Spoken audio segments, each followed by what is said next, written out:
Hey everyone, welcome to the Hungarian Living podcast. Today is part 2 of the icipici edition of the podcast where we are focused on genealogy. If you missed part 1, you definitely want to go back and listen to it.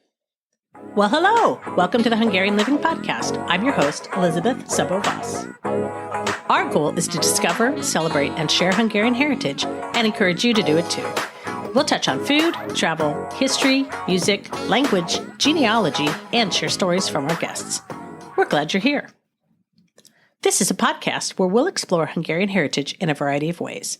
We'll introduce you to some fun people and organizations who love their Hungarian heritage and share some great resources with you so you can get connected to your Hungarian heritage in a deeper way. So whether you know a little or a lot about being Hungarian, this is the place to be. Hi, this is part 2 of the icipici edition of the Hungarian Living podcast on getting started with genealogy.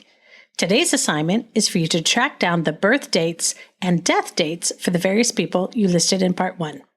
If you missed that assignment, there is a link to that episode in the show notes. I am terrible with birthdays. If you are the person who absolutely expects me to remember your birthday every year, I am 100% sure I will disappoint you somewhere along the way. But knowing birth and death dates is important for genealogy work, and sometimes it just offers you interesting information. For example, my husband, his sister, and his brother each have their birthdays within a 21-day period. But of course, their birth years are different. Their births were really clustered together on the calendar. On my side of the family, I have 3 siblings. My 2 older brothers have birthdays within 2 weeks of one another, and my younger brother and I were born within 2 weeks of one another. Does it mean a whole lot? Probably not, but it is interesting to notice potential patterns.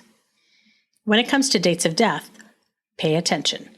As you were growing up, you may have noticed there was a somber time of year in your home, but you had no idea it coincided with the anniversary of a death of a loved one.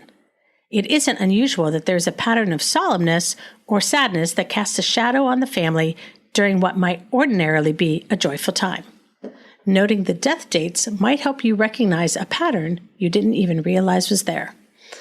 And while we are on the topic of death, obituaries often contain very interesting information about the life of the deceased.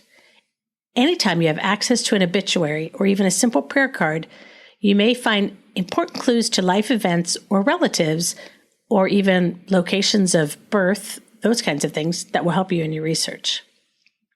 That's it. So be sure to check out HungarianLiving.com for more resources as you explore your Hungarian heritage. And stay tuned for part 3 of the icipici edition of the Hungarian Living podcast on getting started with genealogy.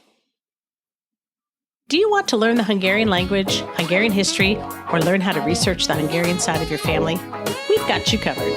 Check out all our learning opportunities as well as meaningful books and gifts at thehungarianstore.com. Thanks for listening.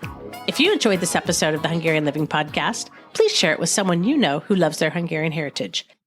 If you own a business and would like to talk about sponsoring an episode of the podcast, please contact us at podcast@hungarianliving.com for more information. Special thanks to Stephen Chichek and the Animal Cannibals for the show music. Check out our show notes for links to resources mentioned in this episode. If you have a question or comment, we'd love to hear from you. We'll catch you next time.